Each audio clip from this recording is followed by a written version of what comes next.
À la beauté du Seigneur, à jamais il sera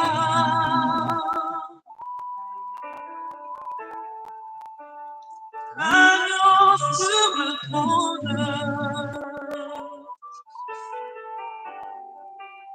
Je fléchis les genoux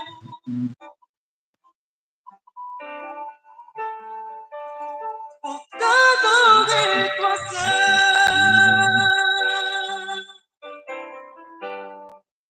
Les cieux proclament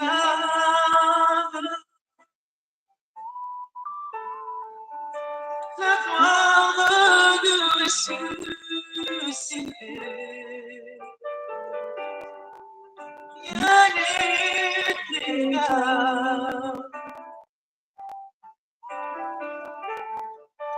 à la beauté du Seigneur. Jamais il sera, jamais il sera l'agneau sur le trône, l'agneau sur le trône. Fléchis les genoux, je fléchis les genoux pour t'adorer toi seul. Je veux chanter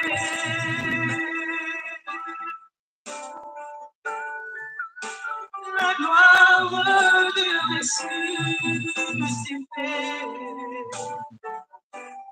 Agneau immolé,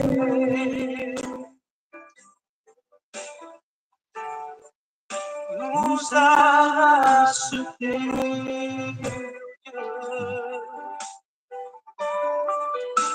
À jamais il sera,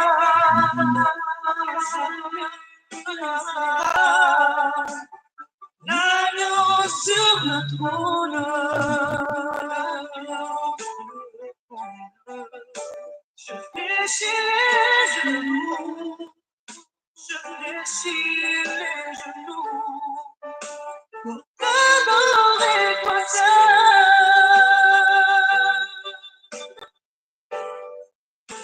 À jamais il sera, à jamais il sera l'agneau sur le trône, l'agneau sur le trône. Je fléchis les genoux, je fléchis les genoux pour t'adorer toi seul.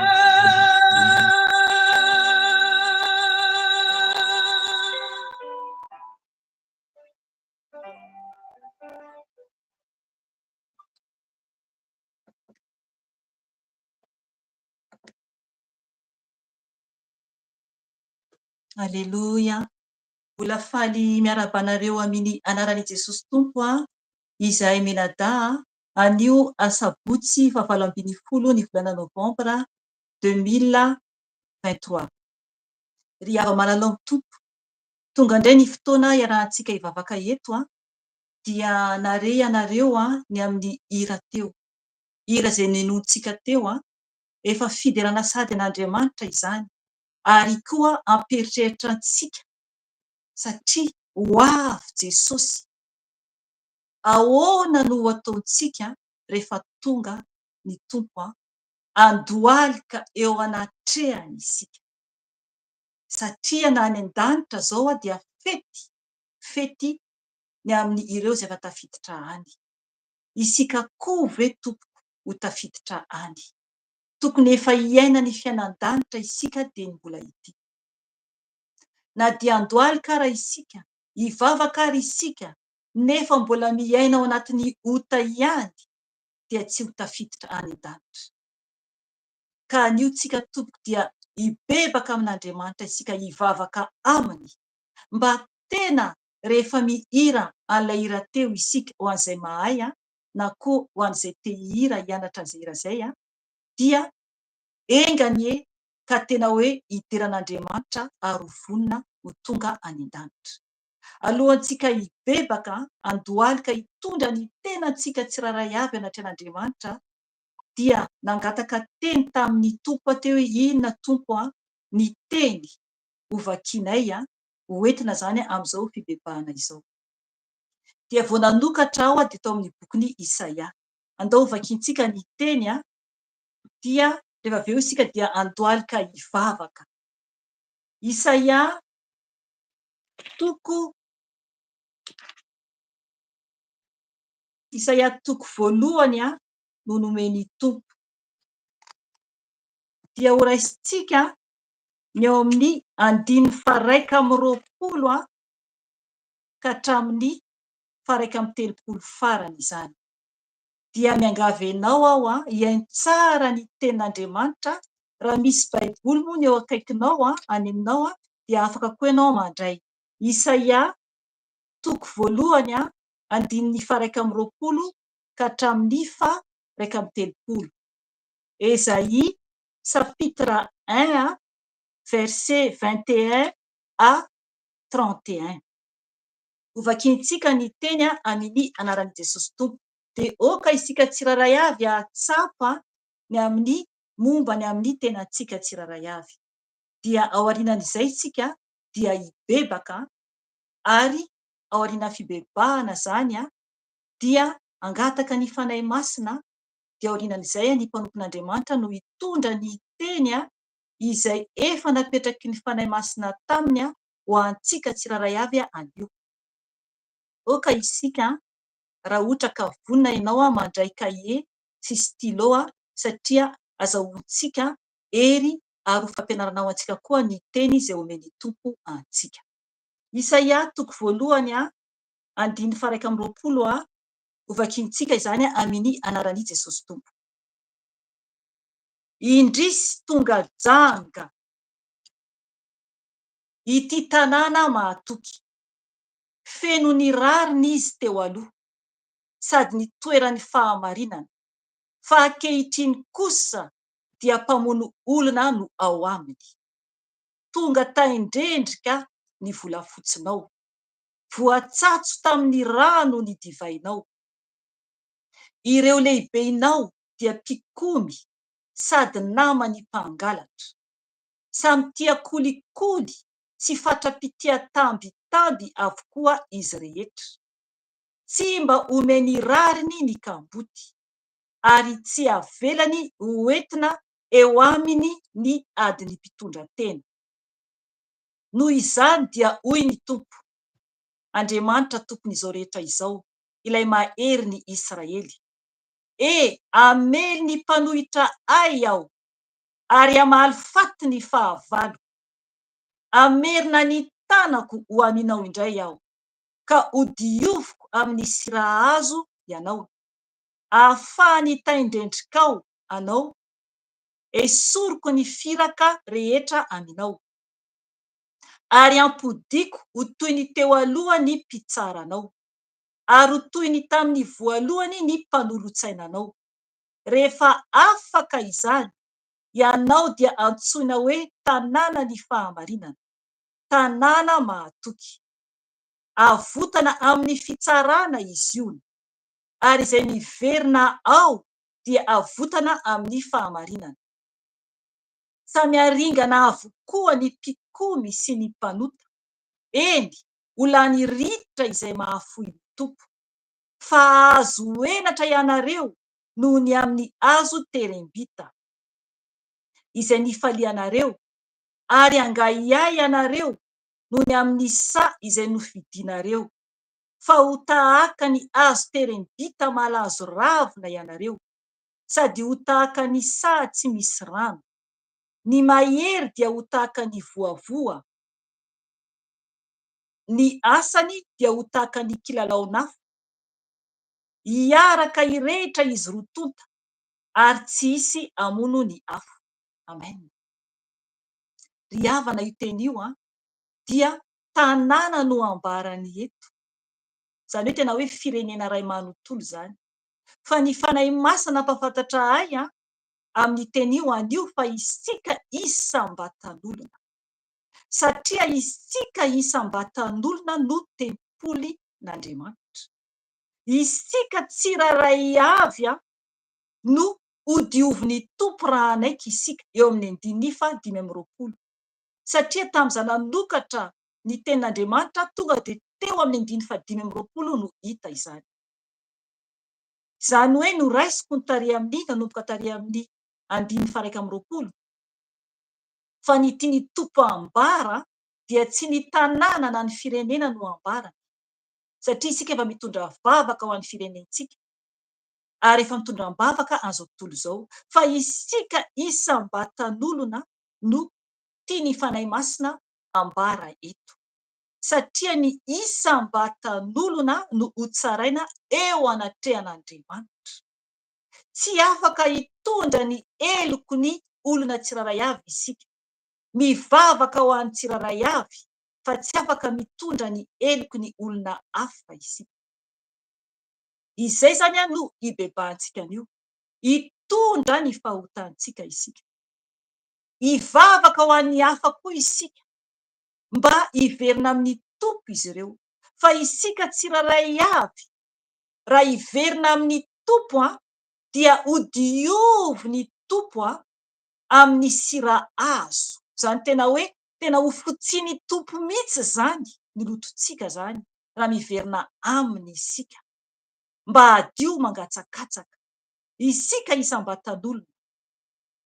Satria ny tenin'Andriamanitra dia manambara maro fa samy ho hita miharihary eo anatrehan'Andriamanitra isika tsirairay avy, ary isika no tempolin'Andriamanitra, fa tsy ny trano fiangonana intsony. Ka isika izany no mila mibebaka eo anatrehan'Andriamanitra. Eto izy miteny ihany koa momba ny amin'ny fanompo-tsapy, eo amin'ny 5:20. Mety manompo tsapy ianao, ka raha mbola ao anaty fanompo-tsapy ianao dia mibebary e tompoko, raha ohatra ka te hibebaka fa tsy terena, satria Jesosy tsy manery, tsy manery ny tompo. 5:20 hovakiko amin'ny anaran'i Jesosy tompo.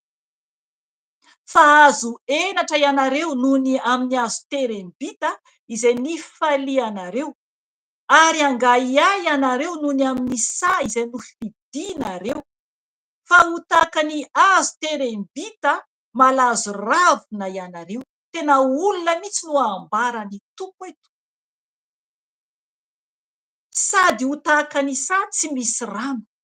Ry havana, any amin'ny afo be dia ny olona any mangataka rano na dia goty iray ara, fa tsisy intsony ny rano, tsisy intsony ny rano, fa maina etaeta ary ho mandrakizay izany, tsisy fetra izany.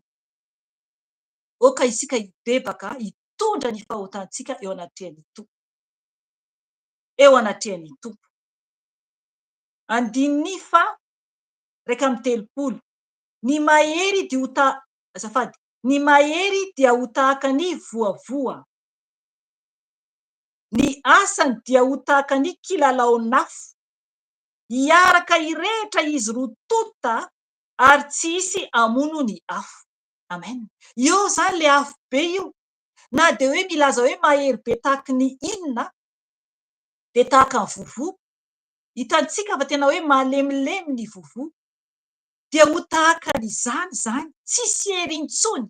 Azontsika poretsina ny vovoa, asiana rano dia vao mi malemy be, tsisy hery intsony ary zava-doza anjoa dia irehetra izy rotota, tsisy azo antenaina intsony ary tsy isy amono ny afo.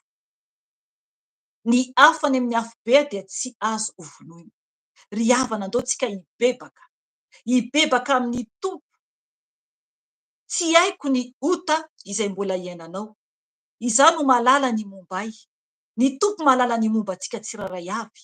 Ka oka isika hibebaka eo anatrehan'i Jesosy, hitondra ny tenantsika, andohalika eo anatrehan'ny seza fiandrianany, satria izy dia miondrika mijery ny zanak'olombelona. Hoeto eo amin'ny tompo ny tenanao.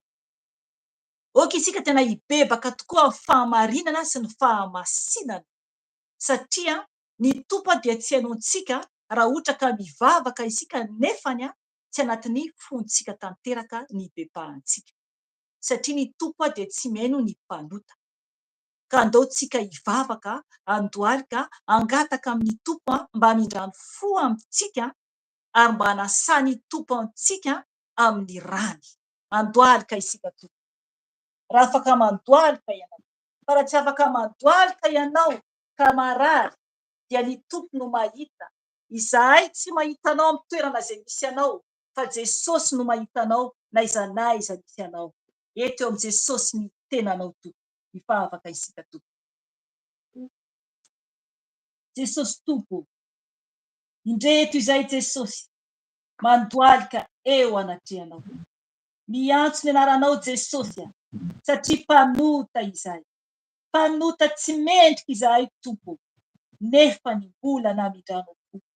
Notiavinao, nafahanao, namboarinao Jesosy, ary indrindra nanoloranao ny tenanao teo ambony hazo fijaliana.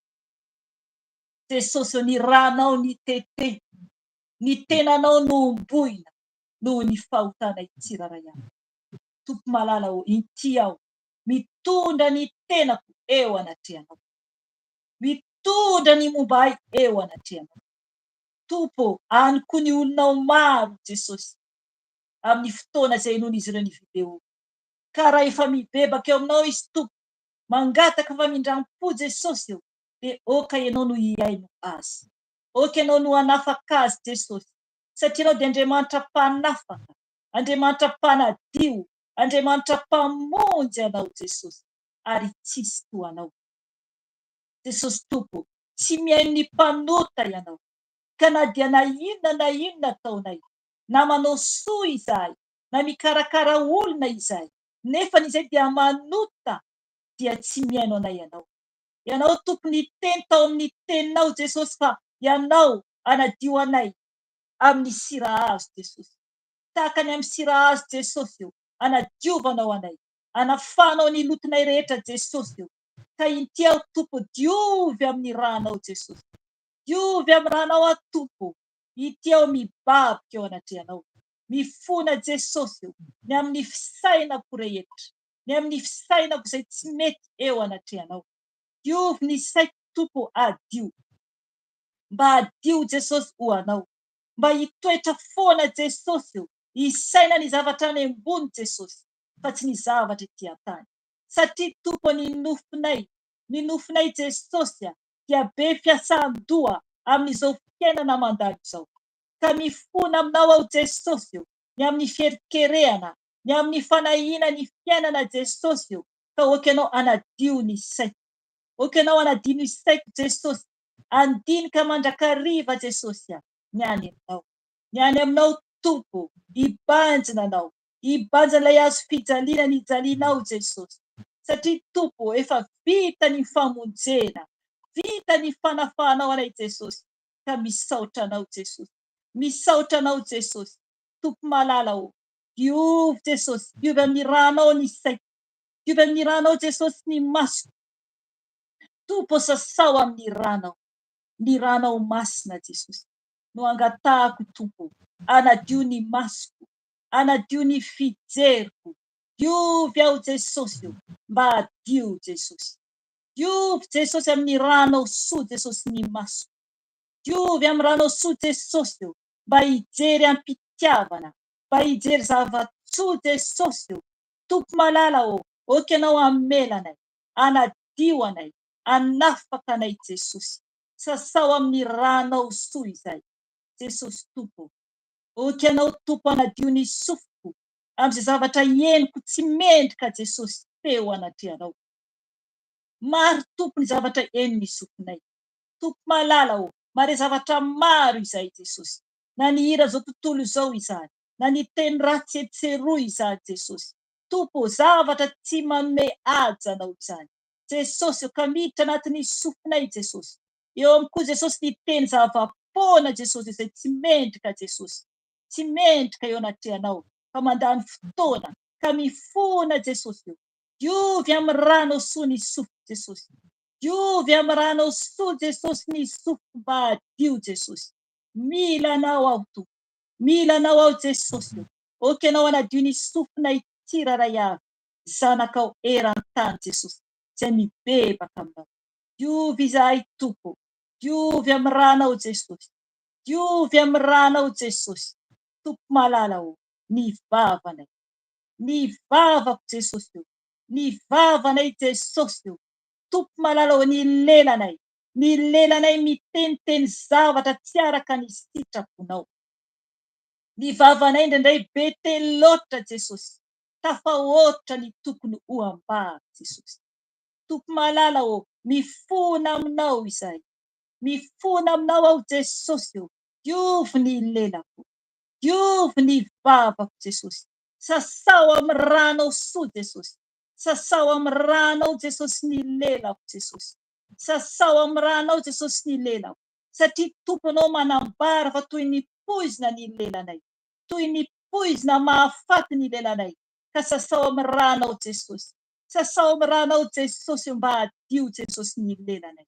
Tompo malala asio fiambenana ny molotray. Asio fiambenana Jesosy eo. Mba hiteny zavatsoa mandrakariva. Mba hiteny zavatsoa araka ny tianao. Araka ny sitraponao Jesosy. Tompo malala diovy amin'ny ranao. Diovy amin'ny ranao ny vavanay. Jesosy Tompo. Mangataka aminao Jesosy anadio ny fonay. Ny foko Jesosy eo. Diovy ny foko Jesosy. Diovy ny fonay tsiraray avy Jesosy eo. Mba hadio eo anatrehanao. Tompo malala mba ho fo hipetrahanao. Mba ho fo nofo. Alao Jesosy ny fo vato. Tompo malala alao ny fo vato. Alao ny fo tsy manam-pitiavana anatinay Jesosy eo. Mba hitia tahaka ny fitiavanao izay. Mba hitia Jesosy eo tahaka ny fitiavanao izay zanak'olombelona. Satria anao ilay Andriamanitra fitiavana. Ianao ilay Alpha sy Omega. Jesosy malala diovy ny fonay tsiraray avy. Diovy ny fonay tsiraray avy Jesosy. Mba hadio eo anatrehanao. Mba hadio eo anatrehanao Jesosy. Mila anao zay Tompo. Mila anao zay Tompo anadio ny fonay. Tompo malala oka ianao hitoetra anatin'ny fonay Jesosy. Oka ianao hitoetra anatin'ny fonay Jesosy. Aoka Tompo ho plasinao izany. Tranonao Jesosy izay. Tranonao Jesosy izay. Ka mitoera anatinay Jesosy. Mitoera anatinay Tompo. Sokafako anao ny foko Jesosy. Sokafako anao ny foko Jesosy malala satria ianao Tompo no efa noraisiko ho tompoko sy ho mpamonjy. Ianao Jesosy no efa narahako ary mbola arahako mandrakizay Jesosy. Anaraka anao mandrakizay aho Jesosy. Anaraka anao mandrakizay aho Jesosy. Inty aho Tompo manolo tena eo anatrehanao Jesosy. Anaraka anao mandrakizay aho Jesosy. Tompo malala ny fiainako dia anao. Ny momba ahy dia anao Jesosy. Tsy saraka aminao aho Tompo na inona Jesosy. Tanao fa tsy matana anao Jesosy. Tano izahay fa tsy matana anao Jesosy malala mila anao zay zanakao tsiraray avy. Mila anao zay zanakao tsiraray avy Jesosy Tompo. Jesosy Tompo, sasao amin'ny ranao ny tananay. Ny tongotray Jesosy. Tompo malala sasao amin'ny ranao ny tananay sy ny tongotray Jesosy. Zay zavatra noraisy ny tananay. Zay zavatra nohaninay. Zay zavatra nandoto ny tananay sy ny tongotray. Zay toerana nalehanay Jesosy dia oka ianao anadio ny tongotray sy ny tananay amin'ny ranao soa. Amin'ny ranao soa Jesosy. Ranao soa Jesosy. Ranao soa Jesosy. Diovy Jesosy ny tananay sy ny tongotray amin'ny ranao soa. Jesosy Tompo, misotro ny ranao izay. Misotro ny ranao izay Jesosy. Misotro ny ranao izay Jesosy. Oka ny ranao Tompo andevina izay tianao rehetra anatin'ny vatana. Ny ranao sarobidy Jesosy. Ny ranao sarobidy Jesosy mihoatra lavitra noho ny volamena.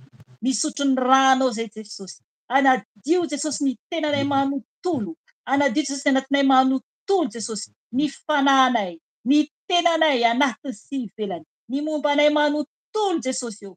Diovy amin'ny ranao Jesosy. Diovy amin'ny ranao Jesosy. Milanao zay Jesosy eo. Milanao zay Jesosy eo.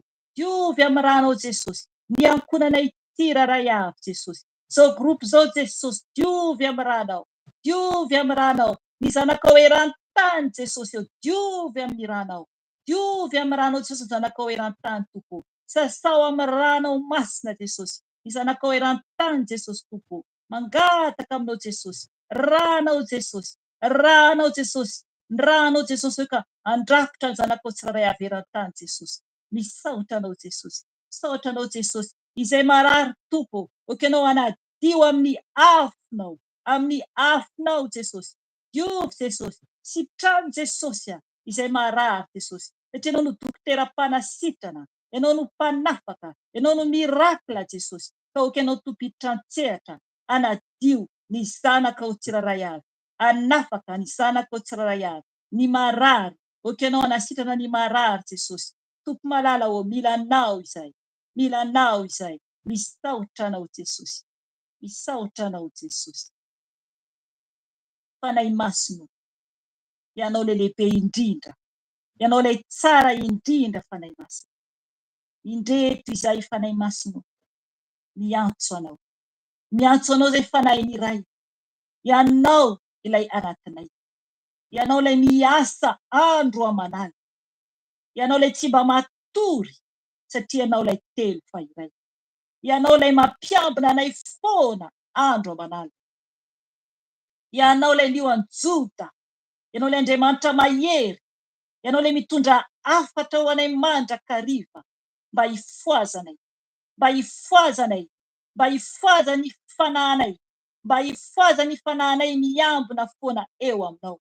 Fanay masino mangataka ny fahafenona avy aminao. Fenoy anao izay fanay masino. Fenoy anao izay fanay masino. Milanao izay. Milanao izay fanay masino ray. Milanao izay fanay masino ray. Milanao izay fanay masino ray. Fenoy anao izay fanay masino. Fenoy anao izay fanay masino. Milanao izay. Milanao izay zanakao tsiraray avy eran-tany. Milanao izay. Ampianaro izay fanay masino. Ampianaro izay. Amin'ny alalan'ny mpanomponao. Amin'ny alalan'ny mpanomponao. Oka ianao no hitondra ny teny. Oka ianao no hikasika ny vavany. Oka ianao no hanazava ny teny rehetra izay tianao ambara aminay zanakao. Mila fampianarana avy aminao izay fanay masino. Ka io ny mpanomponao fanay masina. Anao ny asanao. Ka raisy ny kontrola ny tenany. Raisy ny kontrola ny tenako. Oka ianao fanay masina hiasa aminay. Oka ianao hiasa aminay fanay masino. Oka ianao no hiteny.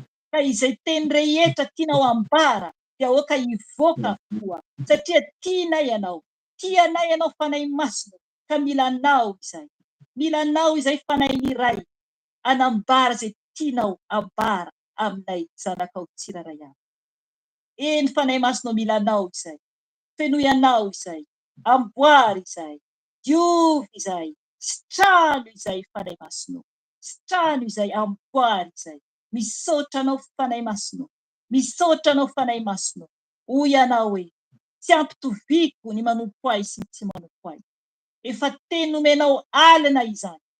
Teny nomenao alina izany. Tsy ampitoviko ny manompo ahy sy tsy manompo ahy. Hoy anao. Eny fanay masino misaotra anao izay. Misaotra anao izay. Misaotra anao izay. Ny marina hoy anao dia mbola ho marina ihany. Ny masina mbola iamasina ihany. Ary ny maloto dia aloto ihany. Fanay masino. Misaotra anao ny amin'ny teninao. Misaotra anao ny amin'ny teninao. Ny tsy marina dia mbola tsy marina ihany. Fanay masino. Tano izay. Tano izay. Amboary izay fa milanao. Amboary izay fa milanao fanay masino. Misaotra anao fanay masina ny amin'ny fitiavanao sy ny famindraponao aminay olonao tsiraray avy, aminay olonao tsiraray avy. Voninahitra ho anao rery ihany hatramin'ny taloha indrindra sy ankehitriny ary ho mandrakizay misaotra fanahitany. Aleluia. Amen.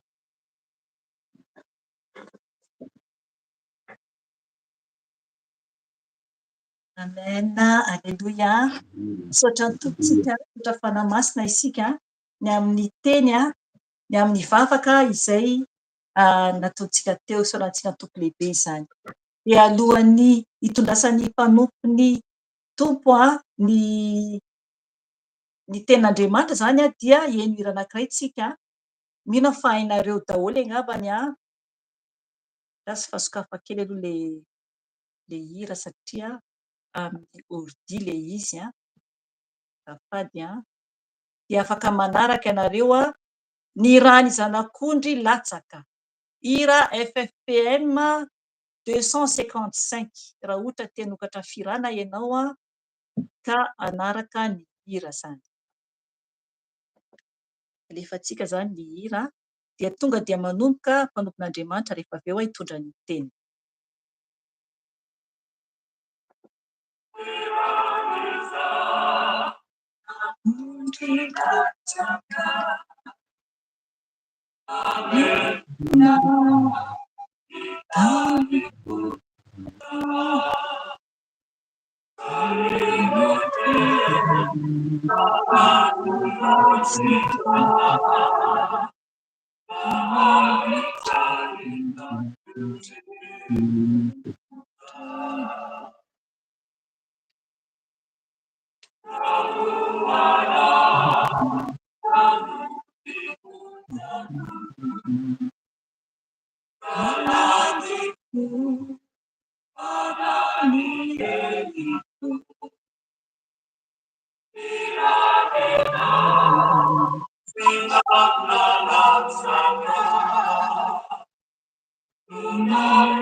Amen. Afaka manomboka ianao tompo.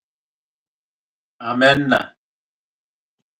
Dia misaotra ny tompontsika amin'izao fotoana izao ary indrindra miarabantsika rehetra manaraka ny zao en direct zany mivantana amin'ny YouTube moa zany navatsika azy na en différé araka mahazatra na mihaino ianao zany aorianan'izao amin'ny enregistrement dia miarabanao koa tonona amintsika tsiraray avy ny fahasoavana ny fiadanana avy amin'Andriamanitra Ray Jesosy Kristy Tompo ary ny firaisana amin'ny fanahy masina.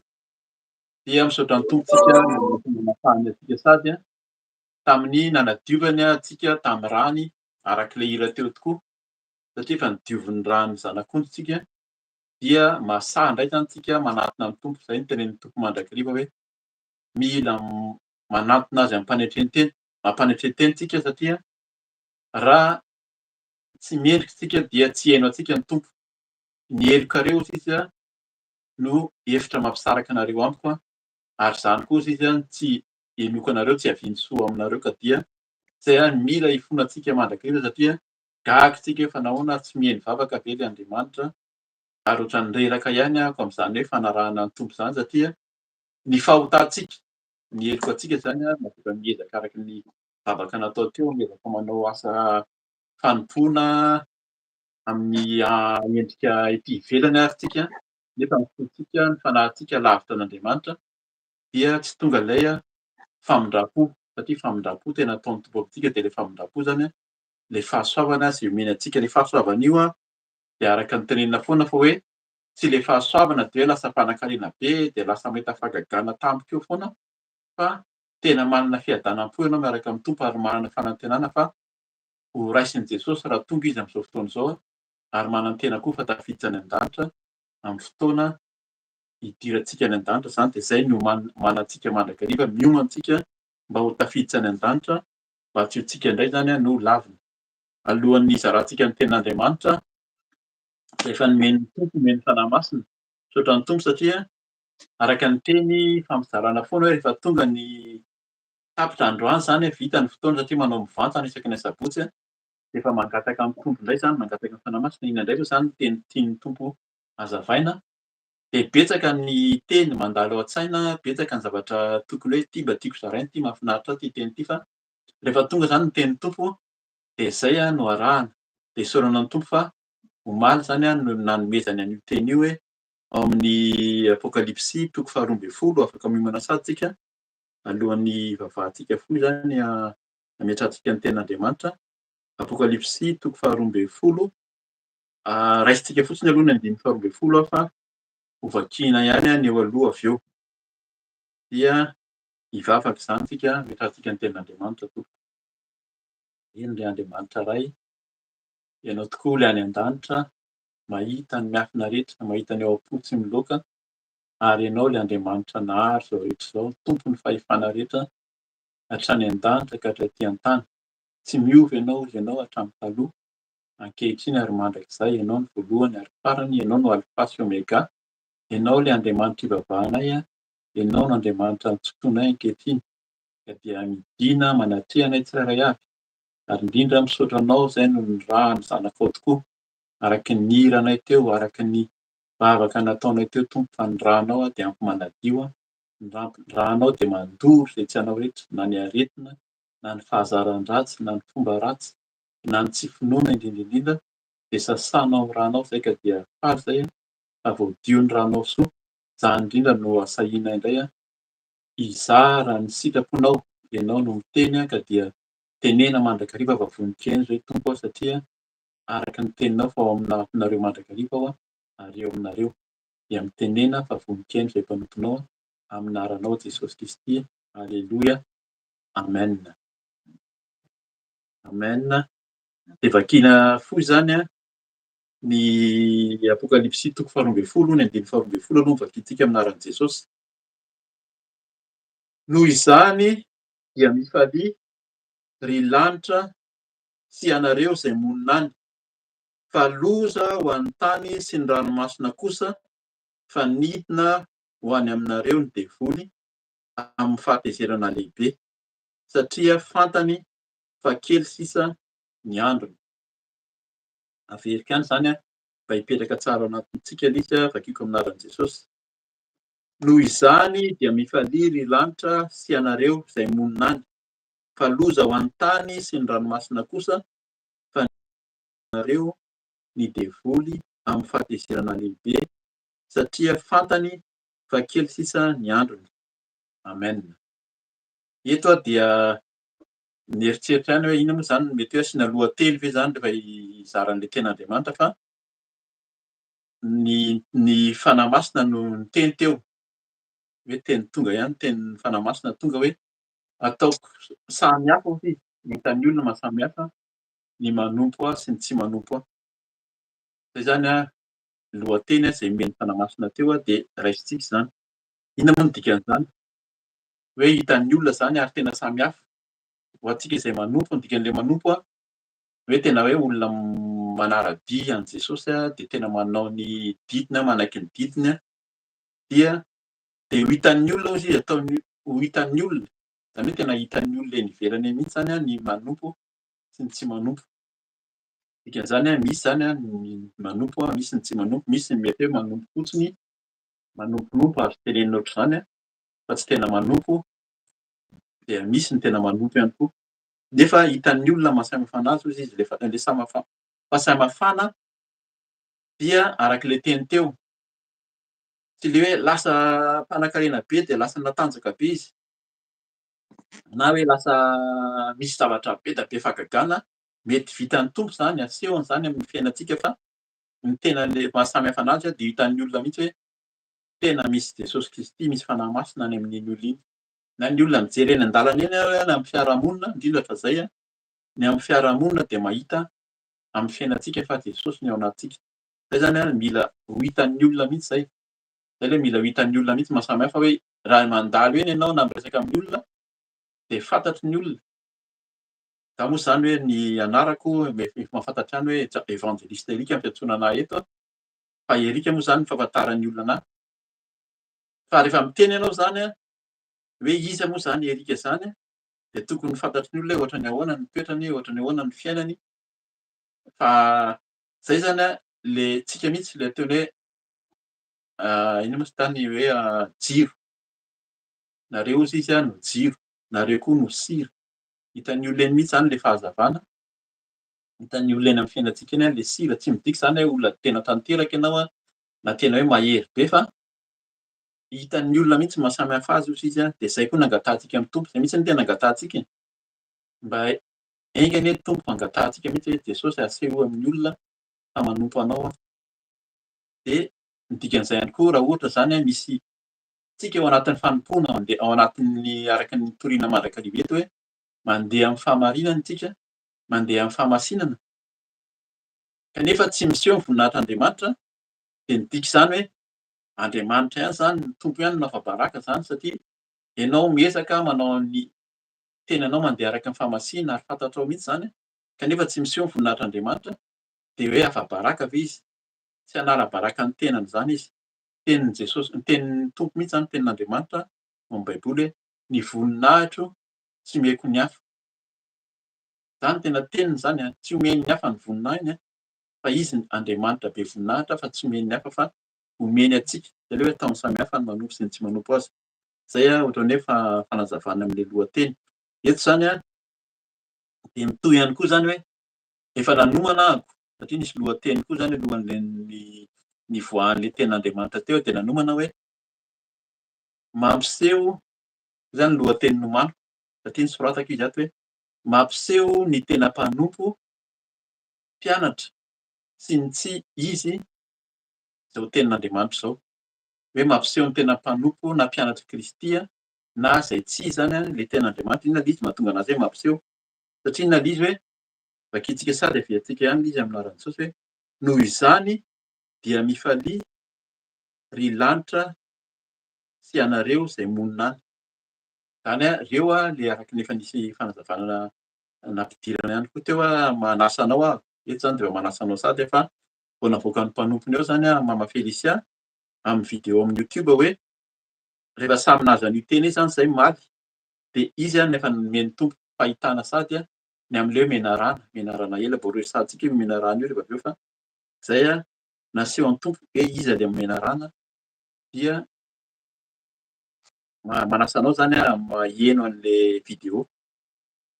Fa eto dia samihafa mihitsy hoe mifalia noho izany dia mifalia ry lanitra sy anareo izay monina any.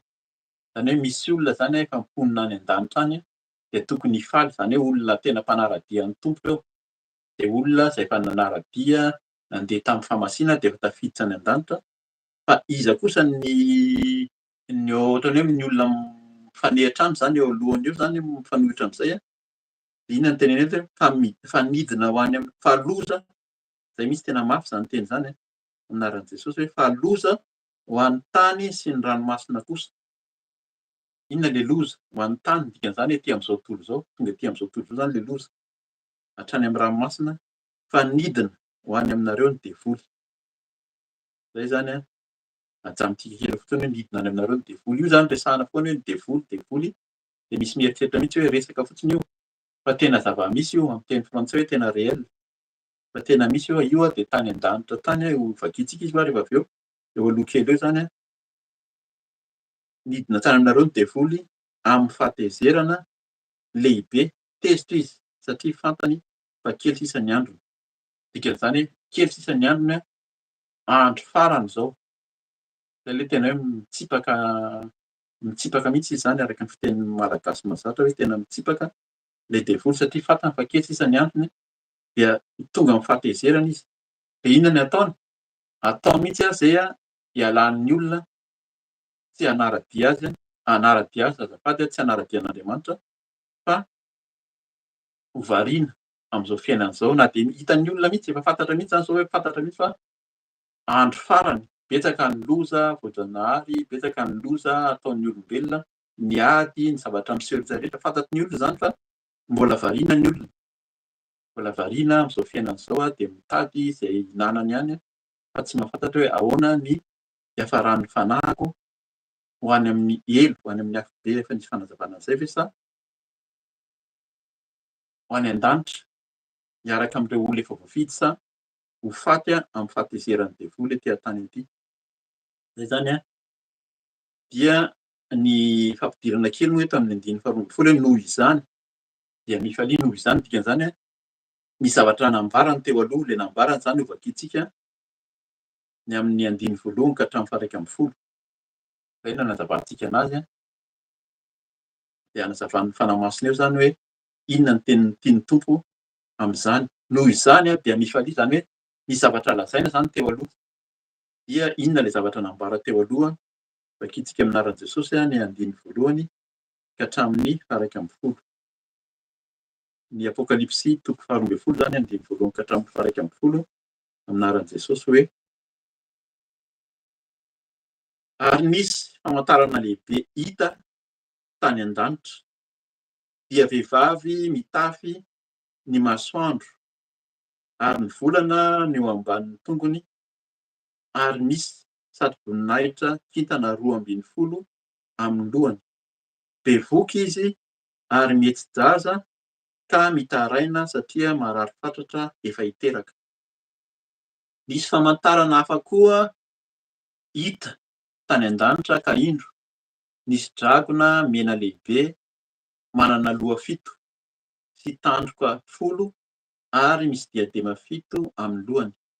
Ny rambony dia nanala ny ampatelon'ny kintana amin'ny lanitra ka nanjera ireny ho amin'ny tany ary ny dragona nijanona teo anatrehan'ny vehivavy efa hiteraka mba handrapaka ny zanany raha vao teraka. Ary niteraka zazalahy izy ary hanapaka ny firenena rehetra amin'ny tehim-by izy io. Novonjena aingana ny zanany ka nakarina ho any amin'Andriamanitra any amin'ny seza fiandrianany. Raha vehivavy kosa dia nandofitra nakany an-tany efitra izay efa nisy toerany namboarin'Andriamanitra mba ho velomina any 730 andro izy. Andiny fahavalo amin'ny anaran'i Jesosy ary nisy ady tany an-danitra i Mikaela sy ny anjeliny dia niady tamin'ilay dragona ary niady ilay dragona mba amin'ny anjeliny nefa tsy naharesy sady tsy nisy toerana ho azy intsony tany an-danitra. Ary nazera ilay dragona lehibe dia ilay menarana tranainy izay atao hoe devoly sy satana izay mamitaka izao tontolo izao. Nazera tamin'ny tany izy ary ny anjeliny koa dia niaraka nazera taminy. Dia narehy feo mahery tany an-danitra ao miteny hoe ankehitriny dia tonga ny famonjena, ny hery, ny fanjakan'Andriamanitsika ary ny fahefan'ny Kristiny satria nazera ilay mpiapanga ny rahalahintsika ary ilay miampanga azy eo anatrehan'Andriamanitsika andro aman'alina. Izy ireo kosa dia naharesy azy noho ny amin'ny raha ny zanak'ondry sy ny teny nambarany azy ary tsy nakamamy ny aina izy na dia ho faty aza. Aleloia, amen. Ny andiny faha 12 zany efa vakiantsika teo fa hajanontsika amin'izay ilay izy. Dia voakitintsika manomboka amin'ny andininy voalohany zany ny tenin'Andriamanitra amin'ny fanazavana ny fanahy masina azy ihany koa dia voakitsika izany amin'ny anaran'i Jesosy ary nisy famantarana lehibe hita tany an-danitra dia vehivavy mitafy ny masoandro ary ny volana eo ambanin'ny tongony ary misy saro-boninahitra kintana 12 amin'ny lohany. Amen. Ny bokin'ny Apokalipsy dia araka ny teny hoe famantarana zany hoe fanambarana. Révélation izay ny teny frantsay izay nampisehon'ny tompo any Jaona rehefa fantatsika ihany zany mila mahafantatra an'izay zany tsika vakiana ary amin'ny voalohany ary tany amin'ny ny île na ny nosy Patmos zany no nanagadrana azy dia niseho tamin'ny tompo. I Jaona dia ilay mpianatra tena hoe tiany Jesosy ary Jaona dia nahita an'i Jesosy niara-niaina taminy. Zay zany mila fantatsika tsara koa zany ho antsika izay kristianina hoe Jaona dia tena nahita mihitsy hoe ity Jesosy ity dia velona. Dia natsony koa dia niaraka teo zay dia zay dia niara-nihinana sakafo teo dia noho ny maty izy dia hitany naseho ny tompo foana rehefa tonga ny tompo hoe te hanao zavatra fahagagana ary na fiantsoana manokana dia antsoiny Jaona Petera. Tafiditra ao foana mahita tsara hoe io fa niseho Jesosy niseho izy nisy niova tany amin'ny tendrombohitra rehefa niseho tamin'ny Elia dia nisy fahagagana, misy zavatra niseho, hitany daholo ny fahagagana nataon'i Jesosy ary izy araka ny fampianarana ry Tomasy ary Filipo no betsaka matetika mametraka fanontaniana satria ohatrany hoe tsy mety misalasala zany na samy mpianatra ary na samy mpianatra manara-dia an'i Jesosy ary dia ny sasany tsy mino, ny sasany misalasala. Ary fantatsika fa nisy fotoana rehefa niteny Jesosy hoe ny rahako no tena fisotro, ny tenako no tena fihinana dia nisy mihitsy zany ilay mpianatra ankoatran'izy 12 zany dia nakabeazan'ilay olona nanara-dia azy dia ohatrany sarotra izy zany hoy izy tsy azonay zany zavatra zany fa aleo izahay niala, betsaka ny niala tamin'ny nanara-dia an'i Jesosy. Ka izay ilay izy na samy mpianatra na samy mpanara-dia ny tompo rehefa mafimafy ny teny na rehefa tsy azo tsara ilay resaka dia betsaka ny miala. Zany dia azontsika ijoina vavolombelona satria izay zany ohatra hoe ny ao aminay malagasy antsoin'ny tompo tao anatin'izany hoe fiangonana, fiantoana fiangonana trano sy fanarahana olona zany taloha. Fa rehefa natsoin'ny tompo hoe torio fa isika izao no tempolin'Andriamanitra ny tsirairay avy ary ny tsirairay avy no hiakatra any an-danitra fa tsy ny anaram-piangonana, tsy ny fiangonana, tsy ny olona izay ao anaty fiangonana fa ny tsirairay avy no hiakatra ao an-danitra dia tsika no tsaraina amin'ny asantsika tsirairay avy. Dia rehefa natsoin'ny tompo dia betsaka mbola te hiaraka zany hoe ndao mba hiaraka aminay koa miaraka aminareo koa izay satria hitanay fa tsara ilay izy mahafinaritra ny fijery anazy fa rehefa mafimafy ny tenin'ny tompo hoe ty alao ty tsy ao anatin'ny famasinana anatiny sy ivelany mbola betsaka zany tsy ho tantaraina eto zany ilay izy fa mangataka anao foana hoe enoy ny fijona vavolombelona sy ny video efa nivoaka fa ho hitantsika zany inona moa zany ilay takian'ny tompo amin'izany hoe famasinana ivelany sy anatiny zany dia faly ilay olona fa rehefa takian'ny tompo mivantana dia mahita hoe mafy izy zany, toa mafy izy zany fa aleo izahay miala fa tsy mety aminay ilay ataonareo. Aleo ihany manaraka an'ireto fa reto ohatran'ny milamindamina koa.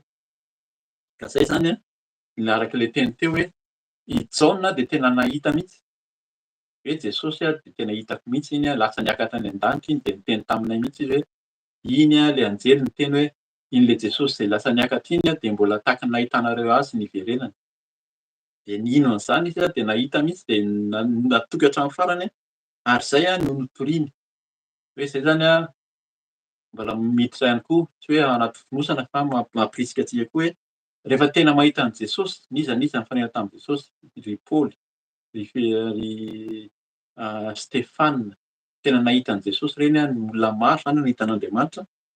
Tsy miala intsony ianao, tsy mierikerika ianao, mety misy fotoana ianao mety hoe reraka, mety misy fotoana ianao mety hoe varimbariana fa ny tompo tsy ela dia hiteny aminao zany fanahy masina izay ao aminao sy ao anatinao zany tsy hamelanao ho variana foana fa raha mahatsapa ianao hoe reradreraka miembotra mihitsy ary dia mila manontany an'ny tompo ary miverena. Izay ny anton'izao hoe fiaraha-mivavaka izao.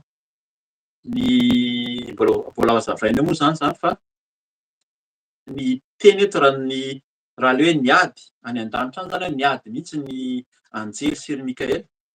Raha fantatry ny kristianina hoe tena misy ady be ny any an-danitra any, tena miady mihitsy ny any an-danitra any ary tena nazera tety le drako na le menarana. Angambany tsisy atorotoro zany raha tena fantatra satria resaka fanahy. Fa raha tena mahita amin'ny vatana ianao tsy atorotoro tsony ianao de hipetrapetraka fa tena hitady an'ny tompo. Satria tena mampatahotra zany a. Fa zay no mbola hazavainao moa zany zay rehefa avy eo fa mamaly an'le andiny voalohany tsika. Eto le famantarana lehibe ozy izay hita any an-danitra satria misy famantarana zany nasehon'ny tompo nasehon'ny fanahy masina tamin'ny Jaona de vehivavy mitafy masoandro ozy izy ary ny volana no eo ambanin'ny tongony ary misy saro-boninahitra kintana 12 amin'ny lohany. Eto dia mety betsaka ny fanazavana ataon'ny mpampian'Andriamanitra ny testameta taloha zany amin'ny Torah matetika ny atao hoe rabbin na ny raby no tena manazava an'izany fa eto dia na i Paoly na ny mpampian'Andriamanitra maro afaka mientsika fanazavan'ny mpampian'Andriamanitra maro. Fa eto raha araka ny fanazavana ataon'ny mpampianatra maro zany dia ilay vehivavy mitafy masoandra de tsy iza fa ilay tamin'ny andron'ny Jakoba sy ny volana mba amin'ny tongony zany hoe le Jakoba sy ny taranak'Israely zany avy eo. Rahely Rachel zay ny masoandro sy ny volana dia oharina foana hoe ny ray aman-dreny. Io no ambara eto zany. Ary misy saro-boninahitra kintana 12 amin'ny lohany ozy izy. De ireo le zanak'Israely 12 zay mitondra ny anarana hoe Israely zanaky taranak'i Jakoba sy Rahely zany. Ao anatin'ny fanazavana zany misy fanazavana hafa ihany koa fa zany dia ao anatin'ny fanazavana ahafantarantsika hoe inona le fahitana nasehon'ny tompo any Jaona. Satria ny fahitana indraindray mety sarotra. Fanahy masina no mampahafantatra antsika dia zay zany anisan'ny fanazavana ny amin'io. Andiny faharoa aminaran'i Jesosy bevoky izy ary nihetsi-jaza ka mitaraina satria marary fatratra efa hiteraka. Zay le zanak'Israely. Tamin'ny nahatonga ny zanak'Israely hoe fidian'Andriamanitra dia tao amin'io zanak'Israely io no ivoahan'le atao hoe Mesia. Zay zany misy fampianarana mihitsy amin'izao fotoana izao ny antsika Jesosy ihany ny antsika de Jesosy Kristy. Jesosy tena marina zany satria ny kristianina dia manara-dia an'i Jesosy. Fa Jesosy Kristy matoa izy miteny hoe le ray. Io zany nampianarin'ny tompo tamin'ny vavaka nataonay tamin'ny herinandro iny de tenin'ny tompo nomeny ao amin'ny Jaona faha 7.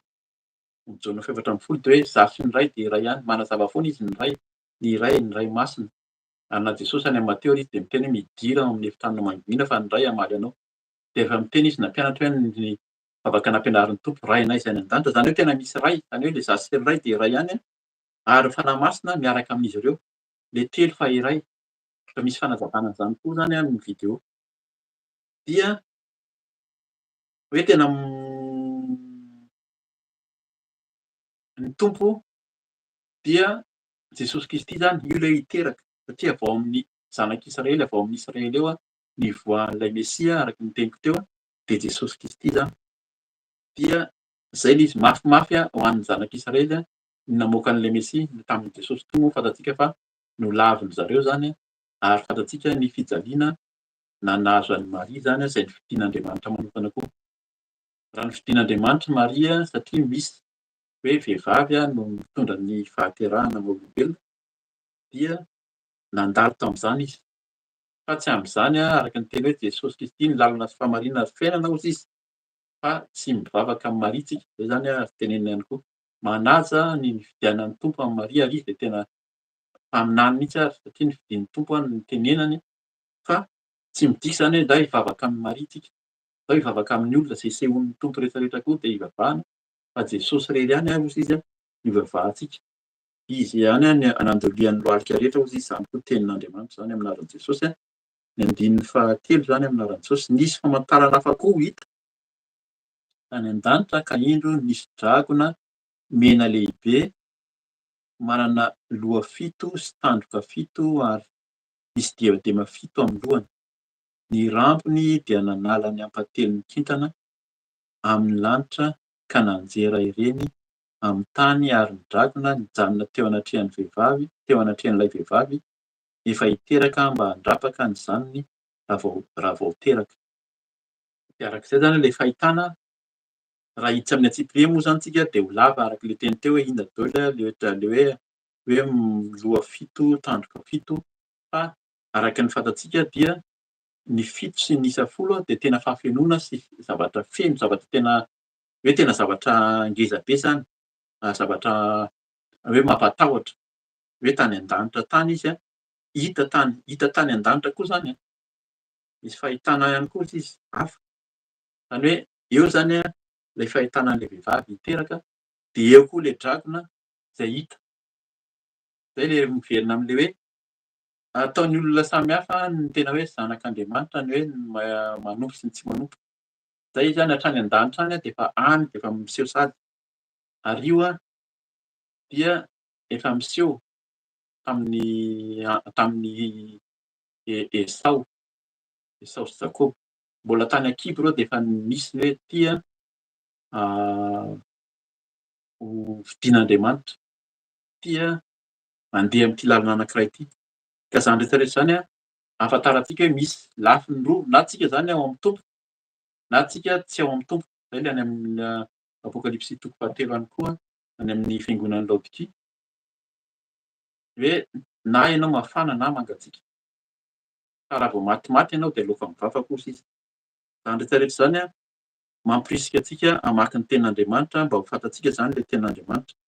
Dia arak'izay hoe misy faritra foana zany anankiroa ahafantarana hoe iza ny toerana misy anao. Ao amin'ilay misy an'ilay fahitana voalohany ve sa fahitana faharoa. Toy izay tsika mivaky teny amin'ny anaran'i Jesosy, ary niteraka zazalahy izy ary hanapaka ny firenena rehetra amin'ny temby izy io, novonjenanga ny zanany ka nakarina ho any amin'Andriamanitra any amin'ny seza fiandrianany. Zay fantatsika tsara fa teraka teo amin'ny faritry Israely Jesosy Kristy. Efa teraka izy de efa niseho ny voninahiny fa efa niakatra, zay le hoe nakarina aingana, ohatran'ny hoe eto zany ohatran'ny hoe mahagaga satria ny olona miteny hoe tsy maninona Jesosy no tsy nijanona ela. Fa maninona Jesosy tsy nijanona ela tamin'ny fahefany, tamin'ny hoe zanak'Andriamanitra manana fahefana izy, maninona izy toa ohatran'ny telo taona fotsiny no niasa de lasa. Fa voambary eto mihitsy, satria ny tenin'Andriamanitra manambara, misaotra ny tompontsika ny fanahy masina manambara fa Jesosy de efa niomana nandritra ny 30 taona alohan'ny tena hoe niomanana zany. Eo io 30 taona nanomboka niasan'i Jesosy io koa dia efa misy tenin'Andriamanitra manomana any amin'izany.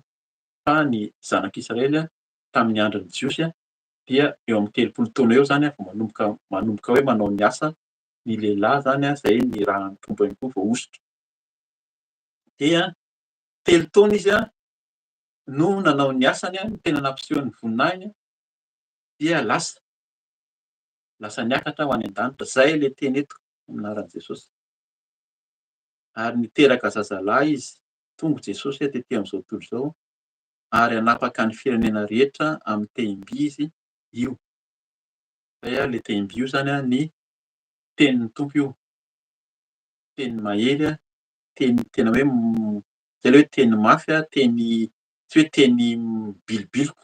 Temby moa zany rehefa temby zany tsy hoe te-kazo na tena hafa, fa ny hazo matetika mbola mivilivily fa ny vy fantatsika tsara fa ny vy de tena mahery, tena henjana tsara mihitsy zany ahafahana manambara ny tenin'Andriamanitra ary hanapaka ny firenena rehetra amin'ny temby izy io.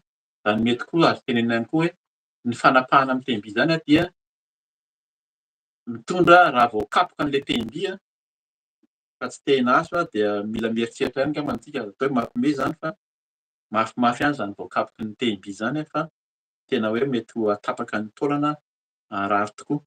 Fa zay zany ny nampisehoana an'le hoe zanak'Andriamanitra ary le zazalavitra izy dia hanapaka ny firenena rehetra amin'ny teny-by izy, novonjena aingana ny zanany ka nakarina eo amin'Andriamanitra any amin'ny seza fiandrianana. Io ilay Jesosy Kristy izy niteny fa izy dia ilay mipetraka tany-kavan'Andriamanitra amin'ny seza fiandrianana. Zany hoe misy Andriamanitra ilay ray any an-danitra any misy. Zay mbola miverina foana fa ilay ray dia tena misy any an-danitra any, nanao ny lanitra sy ny tany dia ny zanany izay miara-manjaka aminy napetraka teo akaikiny any amin'ny seza fiandrianana hoy izy. Aminaran'i Jesosy andiny fahaenina ary raha vehivavy kosa dia nandositra nakany an-tany efitra izay efa nisy toerany namboarin'Andriamanitra mba hovelomina any 830 andro izy. Eto moa zany ny chiffre na ny marika izay ambara eto amin'ny fanazavana amin'ny marika amin'ny Hebreo dia misy dikany be dia be izy io fa tsy lalina isika satria misy fampianarana betsaka ny amin'ny anarana amin'ny hoe ny marika. Ohatra kely satria ho hazavaintsika eto ny marika satria ny lettre zany ny lettre anankiray amin'ny Hebreo dia misy valeur, misy marika mifanaraka aminy. Ohatra hoe ny A ohatra zany dia mibohatra fotsiny dia mety atao hoe 1, ny B atao hoe 2 fa tsy izay ilay izy fa misy marika ilay izy. Ary rehefa dia misy lanjany koa, misy lanjany tsirairay avokoa zany ny teny rehetrarehetra izay ao amin'ny Hebreo dia ny lanjany sy ny marika ny hoe menarana sy ny hoe Yesoa, Masia sy ny hoe narasy moa zany ny dikan'ny menarana amin'ny biby lava zany amin'ny teny Hebreo, narasy sy ny Masia dia mitovy lanja ireo. Mitovy zany ny lanjan'ireo ny valeur an'ilay teny anankiroa. Ny diky zany zay mahatonga ny devoly hoe mpamitaka sy mpandainga satria mitovy ny lanjany mitovy ny valeur an'ilay izy dia mangala tahaka an'i Jesosy izy. Zany tena izy ohatran'ny hoe miafina izy zany, miafina ao ambadika an'i Jesosy hoe satria tsy izy ilay Mesia fa mila mitandrina isika zany satria ny devoly dia tena fetsy ho vakiantsika sady zany ao amin'ny Genesis toko fahatelo. Genesis toko fahatelo vakiantsika amin'ny anaran'i Jesosy ny andininy voalohany ihany. Amin'ny anaran'i Jesosy dia avy eo vakiantsika toizakely ary ambanimbany ary avy eo amin'ny anaran'i Jesosy hoe ny menarana dia fetsy noho ny bibidia rehetra izay nataon'ny Tompo Andriamanitra. Hitantsika amin'izany fa maninona ny menarana tany amin'ny Genesis tany zany tany am-piandohana efa raha vakiantsika tsara dia ilay menarana io ilay vakiana ao ambanimbany eo menarana ela. Efa tamin'izany izy nefa mipoitra ilay menarana io. Dia fetsy indrindra hoy izy tamin'ny bibidia rehetra izay nataon'ny Tompo Andriamanitra. Izay ilay izy hoe manana ny fahafetsena ary efa nitenen'Andriamanitra hoe tandremo mihinana an'ilay voan'ilay hazo teo amin'ny saha zany ny Adama sy Eva dia ny menarana miresadresaka teo. Raha dinihana ity resaka ity tsy hamaky izany fa lava be ilay izy. Fa vakiana kely fotsiny angamba mba azahoantsika an'ilay resaka hoe amin'ny anaran'i Jesosy toy eo ambany eo zany amin'ny anaran'i Jesosy hoe hoy izy tamin'ny ravehivavy ay va ny teny Andriamanitra hoe aza ihinananareo ny hazo rehetra eo amin'ny saha. Io zany efa fantatsika fa fetsy izy. Tenen'Andriamanitra hoe ity hazo ity no azo ihinanana fa izy lazainy hoe ny hazo rehetra. Dia fantany hoe ahoana ny ampidirana resaka. Vao naheno an'ilay hazo rehetra ny Eva dia efa miteny tsy ny rehetrarehetra no tsy azo ihinanana fa ainy ianao tonga dia nahazo niresaka taminy. Eto zany dia mila mitandrina isika amin'ilay hoe menarana dia fetsy ary ny devoly Satana. Izay ilay hoe mpiapanga, izay ny anarany mihitsy hoe Satana io dikan'ny Satana dia mpiapanga. Mpiapanga zany amin'ny teny frantsay izy hoe ino moa izy teo accusateur. Mpampiapanga na ny dikan'ny Satana koa amin'ny teny frantsay koa hoe adversaire ilay hoe fahavalo. Izy dia fahavalon'Andriamanitra, fahavalon'ny Mesia, fahavalon'i Jesosy Kristy zany izy dia mitady hevitra izy hamitahana antsika. Ary zay no mila tandremantsika kristiana zany nefa tenin'ny Paoly mihitsy hoe tandremo nareo zay efa mijoro fa mety ho lavo. Fa ny Satana dia fetsy tadiaviny amin'ny hevitra izay tsy ampoizinao. Ianao zany izay koa zany mila mitandrina hoe tandremo ny miresadresaka amin'ny Satana koa. Misy zany ny olona dia miresadresaka amin'ny Satana, inona le hoe miresadresaka amin'ny Satana? Miresadresaka amin'ny fahotana. Efa fantatra fa fahotana tenenina hoe ity atao hoe fahotana. Eto dia fahotana, fijangajangana, fanompoan-tsampy, ny fieremana, be da be ny fahotana izay tenenina. Fa miresadresaka koa le olona andrafitra hoe mba resahany ihany hoe ity hita ohatran'ny metimety ihany itsy dia miresadresaka eo fa ho lava. Zay no mahatonga ny tenin'Andriamanitra koa hoe mandro sira ny devoly hozy izy dia handositra anareo koa izy roay koa izy. Mila roahana mihitsy ary izy fa tsy mila mifanerasera aminy fa teto zany dia arak'ilay teny teo hoe tandremo fa ny devoly dia mitady amin'ny fomba tsy takatry ny saina ary izy ao am-pona ao izy. Ianao zany mieritreritra hoe matanjatsaina na matanjaka fo fa ny fo sy ny saina dia ao no ino moa izy teo hidiran'ny Satana zany tandremo ny milalao ny fahotana zany. Zay no tena tiany tompo-teniny koa tandremo ny milalao ny fahotana fa devoly dia fahavalo ary pahampanga. Izy ihany no hampanganao zany avy eo hoe tsy niteny tsara hoe efa fantako ihany nefa fa tsy le voankazo eo amin'le hazo anankiray ihany no tenenina fa mba teneniko ihany fotsiny hoe izy rehetra.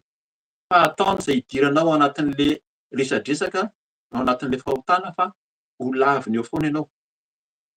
Ka zay zany mbola hiverenantsika manonteny tompo amin'ny Genesis toko fahatelo raha mbola tiany hiverenana fa tohizantsika ny ao amin'ny Apokalipsy toko faharoa ambin'ny folo amin'ny anaran'i Jesosy hoe dia nandositra amin'ny anaran'i Jesosy andiny faina zany ary vehivavy kosa dia nandositra nankany an-tany efitra izay efa nisy toerany namboariny Andriamanitra ho velominy enimpolo sy roanjato sy arivo andro izy. Arak'ilay teny teo zany tsy azavaintsika le marika le chiffre milaza eto fa araka ny fanazavana teo dia misy dikany ny chiffre arak'ilay hoe ny marika fito, marika folo dia le marika tonoina eto zany tsy azavaintsika satria misy koa ny fanazavana araka ny fantatsika koa maninona ny tonoina koa le hoe enina amby enimpolo sy eninjato mariky ny Satana. Misy dikany daholo zany rehetra rehetra zany fa zay zany mila mitandrina isika amin'ny fanangolen'ny devoly fa izy dia le fetsy ary ny marika izay entiny dia mitovy lanja mihitsy amin'ny marika ny atao hoe Mesia dia ilay Kristy zany Jesosy mihitsy ary izy dia mpamitraka satria tsy tena izy zany no tena mitondra ny izy fa nangalatra an'le izy hatrany an-danitra any dia hitantsika eo zany andiny fafito hoe amin'ny anaran'i Jesosy ary nisy ary tany an-danitra verina foana zany any an-danitra any foana koa ny resaka. Zay zany mila fantatsika tsara fa ny fiainantsika kristianina dia marina hoe miaina etỳ an-tany fa ny tanjona dia le hoe hiditra any amin'ny lanitra fa any an-danitra any eto no resahana.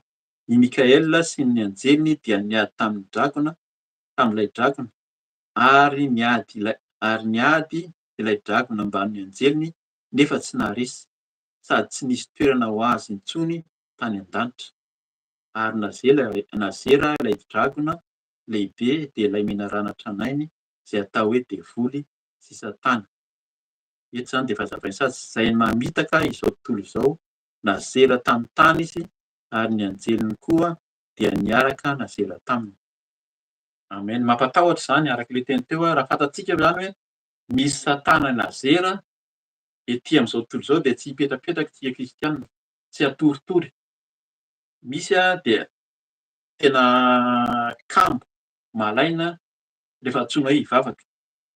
Zay dia nahita an'izany mihitsy zany afaka mijoro vavolombelona kely ihany koa eto hoe hatramin'izay zany satria nisy fiaraha-mivavaka entina zany hoe niarahana hatramin'izay dia ny anjara andraikitra zany dia hoe hitarika ny atao hoe cellule de prière, fiaraha-mivavaka isan-kerinandro izy io. Fa ny olona rehefa tonga amin'ny fiaraha-mivavaka andavanandro dia tena feno ny olona mihazakazaka. Dia rehefa nitarika chorale koa zany rehefa tonga ny chorale manao répétition chorale dia mbola feno koa ny olona.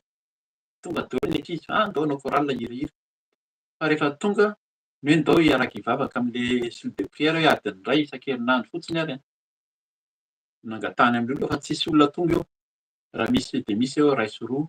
Raha sendra hoe tena mafana fo hoe tena misy olona vahiny indray ary ny tonga.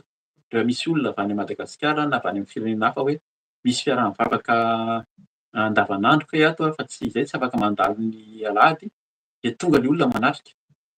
De mba misy miakatra ndraindraiky tafakatra ataoko hoe folo mahery, fa rehefa tena atao nandritry ny ataoko hoe taonany maro ataoko hoe telopolo taona no nanaovana an'izy. Fa raha misy de misy eo de arak'izay teny zay hoe ray sy roa, telo sy efatra, zay no tonga eo. Ny olona de tena malaina mihitsy zany atao hoe mivavaka zany. Tsy mety mivavaka ny olona rehefa antsoina hoe ndao hiaraka hivavaka de malaina, fa raha hoe ndao hihirahira, ndao hiara-hisakafo, rehefa tonga ny hoe fiaraha-mivavaka de hoe misy fiaraha-misakafo e. Misy fiaraha-misakafo ary matetika hoe misy sakafo aloha na aoriana, de matetika ny olona rehefa tonga le fiaraha-misakafo aoriana amin'ny fotoam-pivavahana vao tonga ry zareo. Na tonga aloha izy de mihinana an'le sakafo izy de lasa indray izy fa tsy manatrika an'le fotoam-pivavahana ary. Zany ary mbola fotoam-pivavahana tsotra. Fa arak'le teny tery aloha hoe ao anatin'ny fahamasina sy fahamarina tandremo fa ho avy aminao ny tompo hitsara, fa tsisy hivavaka eo ny olona. Satria misy miteny satria anatin'izany fotoam-pivavahana tao anatin'izany zany amin'ny fiaraha-mivavaka fil de prière zany rehefa tonga ny fiaraha-mivavaka de misy ao anatin'ny fivavahana de misy tena tonga de iasan'ny fanamasina miteny amin'ny teny tsy fantatra, miteny mafy, de misy miteny mihitsy hoe ohatra mitabataba be ry zareo fa tsy mety aminay. Misy miteny tsy fantatra ka hafahafa fa aleo zahay tsy makao. Zay ny olona zany aty am'zao tontolo zao rehefa tonga le tena hoe hitady an'Andriamanitra amin'ny fahamasina sy fahamarinana dia menatra ny olona, matahotra ny olona na mieritreritra hoe fandalinandro. Fa raha fantatry ny olona marina fa misy ady na Mikaela tany an-danitra tany ary neny niady tam'le dragona satana ela, de ny devoly satana mihitsy le inona ny filazany azy eto, mpamitaka, mamitaka zao tontolo zao hozy izy no lazera ety am'zao tontolo zao. Raha fantatsika zany tsy mipetrapetraka tsika, tsy matoritory fa tena hoe mitady an'Andriamanitra, mivavaka ary mandroaka ny asan'ny satana fa tsy mihainohaino arak'le resaka nataontsika teo am'Genesisy toko fahatelo teo tamin'ny satana tamin'ny Eva zany. Ka zay no tenin'ny tompo eto zany hoe tandremo fa lay menarana tranainy zay tany am'Genesisy namitaka ny Eva no nazera. Io lasa dragona izy aty aoriana ary tena mampatahotra io. Eto aho zany mbola mamerina foana mampirisika antsika satria efa navoakan'ny mpanompony eo zany le ten'Andriamanitra moa zany nomeny tompo omaly de efa naseho tamin'ny fahitrana koa tamin'ny alalan'ny nofy hoe iza le menarana ela, iza le menarana tranainy dia fanazavana an'io zany dia manasa anao na hieno ny fijona vavolombelona sy ao amin'ny YouTube amin'io vidéo zay mivoaka androany izy io. Ka zay tena hoe mila mitandrina tsika, aza milalao ny fiainam-panahintsika, fa mila mitolona, tena mitolona mihitsy zany zay le hoe roahana ny devoly, mitolona tsy mitolona any amin'ny Efesianina toko fahaniny, tsy mitolona amin'ny nofo aman-dratsika fa amin'ny fanapahana sy ny fahefana. Ety am'zao tontolo zao dia ny fanahy ratsy eny am'rivotra hozy izy. Tena fanahy ratsy le izy ka tsy lasa hoe lasa matahotra de aleo antsoina le mpanompon'Andriamanitra efa mafana fo fa tsika tsirairay avy arak'le teny teo tsika no natsoina ary tsika de ho tsaraina amin'ny fiain'Andriamanitra, fa raha tsika no mangatsiaka dia ho reraka ary ho any amin'ny afo be. Indrindra moa zany ho fatin'ny menarana sy ny devoly le satana, fa mila mafana, zay ny tena tian'ny tompo. Ny matimaty moa zany de efa alokan'ny vavan-drà teo ihany koa, ka zay no ampitandremana ny tenin'Andriamanitra antsika eto fa ny devoly de tena misy. Eto zany tena hoe averiko indray andininy fahasivy anaran'ny ary nazera ilay dragona lehibe de ilay menarana tranainy, zany hoe iray ihany reo zany. Le dragona lehibe taria am'le fahitana taria ambony taria de le menarana tranainy, iza le menarana tranainy dia le menarana namitaka an'i Eva, izay atao hoe devoly sy satana. Le devoly sy satana koa io le hoe le devoly zay nitady hitovy amin'Andriamanitra de nazera tany an-danitra tany miaraka amin'inona koa izy? Nazera tamin'ny tany izy ary ny anjeliny koa dia niaraka nazera taminy. Zany hoe misy mpanaraka azy. Zany anjely zany le zavatra ino moa izy teo? Zavatra endrika mahagaga koa zany. Misy anjelin'Andriamanitra, ry anjely Mikaela sy ry Gabriela sy ry Rafaela zany mitondra ny fanasitranana, mitondra ny ady zay miady ho an'Andriamanitra. Fa misy koa ny anjelin'ny Satana zany zay mitady koa miaraka aminy koa irahany miaraka aminy satria ary indrindra ny tena mampatahotra efa nazery ety an-tany koa ireo. Teny ety amintsika ety izy io ireo le hoe fitiavanarena, ny kolikoly, ny fahazaran-dratsy, ny fomba rehetrarehetra zay tsy araka ny sitrapon'Andriamanitra, ny fanompoan-tsampy dia tena hoe nazery ety amin'ny tany zany 510 amin'ny anaran'i Jesosy dia narehy feo mahery tany an-danitra aho niteny hoe ankehitriny dia tonga ny famonjena, ny hery, ny fanjakan'Andriamanitsika ary ny fahefan'ny Kristiny satria nazera ilay mpiapanga ny rahalahintsika dia ilay miapanga azy eo anatrehan'Andriamanitsika andro aman'alina. Ho an'le olona zany, le olona efa tafiditra any an-danitra io zany efa nakarina any an-danitra, zay mahatonga an'le 512 hitantsika avy eo. Le olona efa any an-danitra miaraka amin'ny tompo dia misy miapanga foana eo. Zay ilay izy hoe tsika rehefa nidiovin'i Jesosy indray mandeha hoe ny olon-dehibe no mibebaka. Io zany miverina ihany koa. Rehefa mibebaka olon-dehibe ianao na tsy ary tena fa diso teo anatrehan'Andriamanitra dia mibebaka, zay ilay hoe batisa amin'ny fibebahana dia natao batisa amin'ny rano lehibe fa tsy batisa amin'ny rano kely. Tsy ny zaza no atao batisa fa ilay olon-dehibe mibebaka mihitsy no tonga manatona ny tompo dia ilay Jesosy no ivavahantsika, angatantsika dia ilay ran'ny zanak'ondry, zay ilay niraintsika teo ilay ran'ny zanak'ondry no manadio antsika, manafaka amin'ny fahotana. Raha ny zanaka no afaka anareo izy dia tena ho afaka tokoa nareo.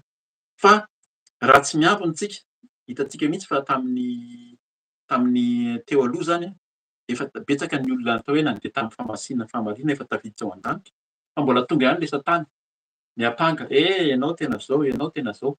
Fa noho nyresin'ny ry Mikaela ireo hoe mpiapanga sy ohatran'ny hoe manakivy ny olona any an-danitra any ary dia nazera mihitsy, tena nazera mihitsy satria mpiapanga zay no ataony isan'andro isan'andro miapanga eo anatrehan'Andriamanitra. Fantatsika izany any amin'ny bokin'i Joba izay fampaherezana teo tamin'ny farany teo. Tsy novakiantsika moa izany fa hoe Joba dia niteny mihitsy Satana. Joba hozy izy dia marina sy mahitsy teo anatrehan'Andriamanitra.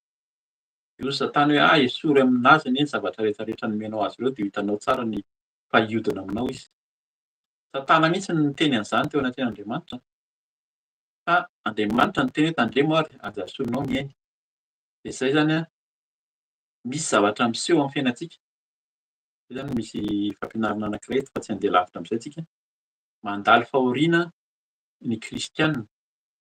Satana miapanga, Satana mitady lalana hanakivy antsika fa efa resy io.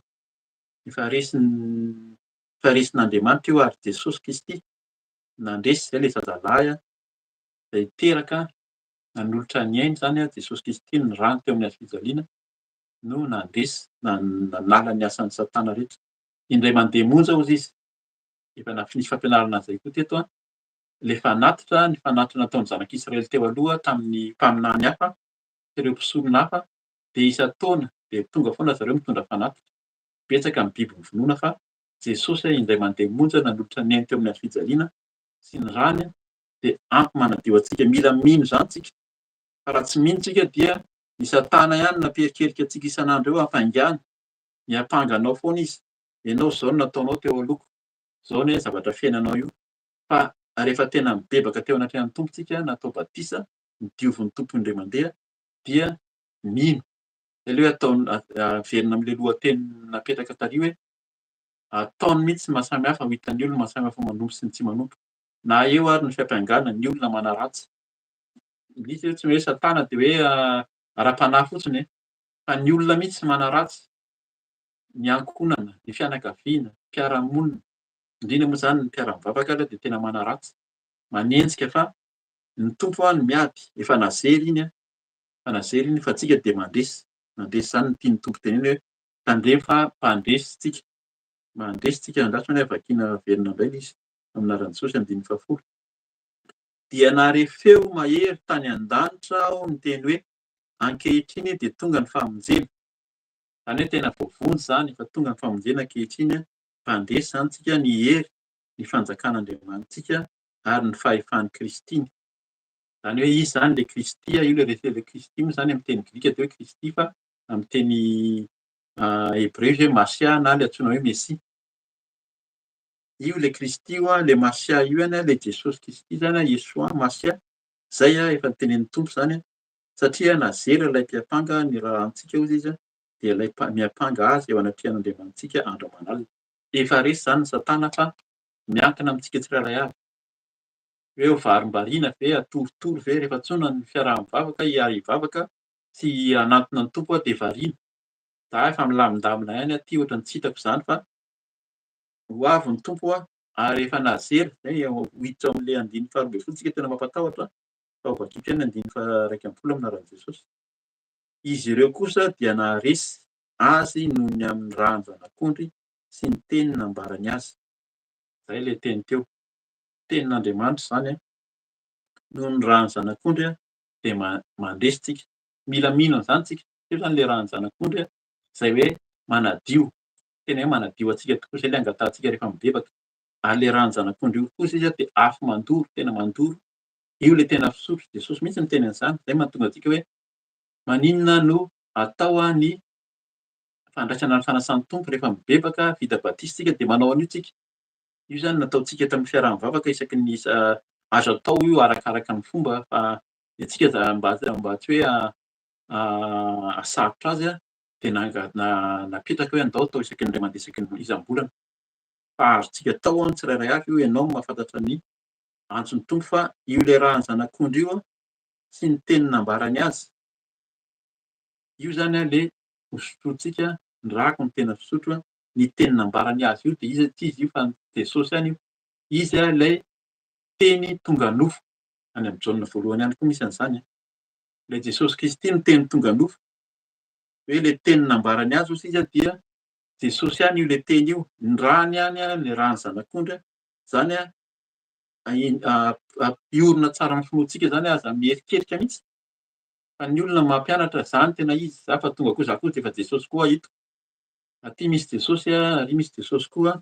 Ity ny tena misy ny fitahiana ary tsay ry ka manao rakitra be ianao dia ho hitanao zany. Ity tena nosorana mihitsy ity rakitra ity. Za dia nahita an'izany mihitsy kanefa ny tian'ny Tompo tenenina eto.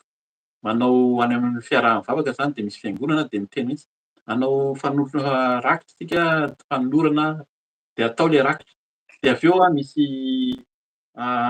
sobika anankiray indray hamasinina hoe namasinina natao tamin'ny menaka mihitsy dia hoe ity mbola hafan'olona teo ity. Fa aron-tsay misimisy ato anatin'ity fa ho hitanao ny fitahian'Andriamanitra aminao. Tena izay ilay hoe loza, izay ilay hoe mila mahafantatra ny Tompo tsika.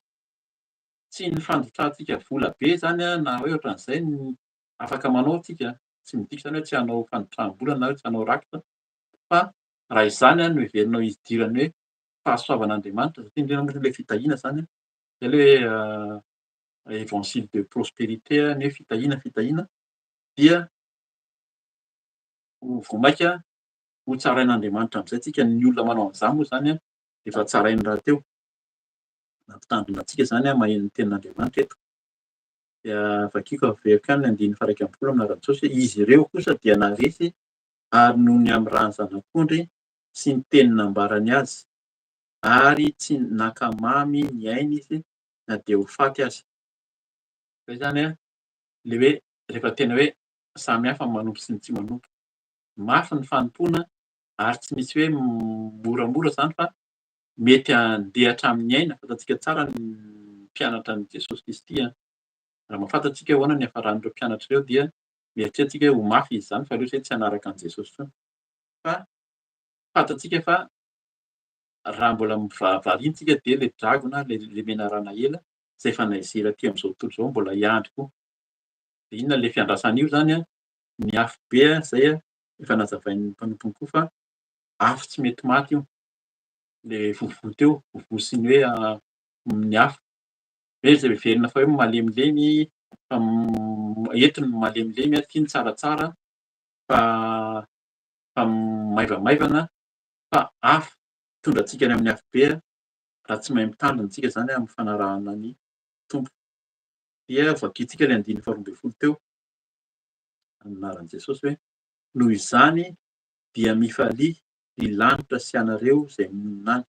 Zay ilay tonga hoe maninona ny vakiana ilay teo aloha zany satria noho izany, noho ilay zavatra rehetrarehetra teo dia mifaliana ny tokony hifaliantsika ilay zanak'ondry sy ilay Jesosy Kristy ilay teny tonga nofo nefa tonga nandresy nanjera ny ilay drakona sy ilay menarana ela dia noho izany mifalia. Zay zany isika afaka mifaly fa tsy hoe malahelo foana. Hoe ilay kristianina dia malahelo foana, zareo miondrikondrika foana dia mibebaka foana dia fa mifaly tena hitanao mihitsy hoe manana fifaliana izay tsy ananan'ny hafa isika rehefa hoe tena manana an'i Jesosy Kristy dia mifalia hozy izy. Ry lanitra sy anareo izay monina any, fa loza ho an'ny tany sy ny ranomasina kosa fa nidina ho any aminareo ny devoly amin'ny fahatezerana lehibe satria fantany fa kely sisa ny androny. Zay ilay izy hoe ho avy Jesosy, kely sisa ny androny, ho avy Jesosy, izao no andro farany fa ny devoly dia tena mitady dia anapotehana ny olona mihitsy zany. Io ilay menarana ela efa namitaka ny hery, mahay miresaka io, fetsy io fa anjarantsika no hentika tsara. Izy kosa izy dia mierina tahaka ny liona eo am-baravaran'ny fontsika. Raha vao tsy miambina ianao dia efa tonga izy miditra. Fa mila miambina dia ny fiambenana ao anatin'ny vavaka araka ilay teny teo hoe tandremo amin'ny torimaso fa aza ianao izay matory. Araka ilay teny teo koa hoe tandremo, toa ny mafimafy izy izany ary toa mivavaka foana ary toa mifona foana fa tsy mety ve aleo izay mba hipetapetaka, aleo izay hanao vakansa fa tsy mety, tsy manome vakansa ny tompo fa ny am-panaovana vakansa ary dia tadiavy Jesosy, tadiavy Jesosy eo anilanao foana, eo akaikinao araka ny teniny foana hoe eo aminao izy ary ao anatinao. Fa raha vao variantsika ilay fanahy masina koa dia miala. Nisy tenin'ny olona izay hoe mpampianatra koa izy io. Ny fanahy masina hozy izy rehefa miala aminao tsy miorakoraka izany izy fa mitsaitsaika. Tsy hitanao izany ny fialahany eo.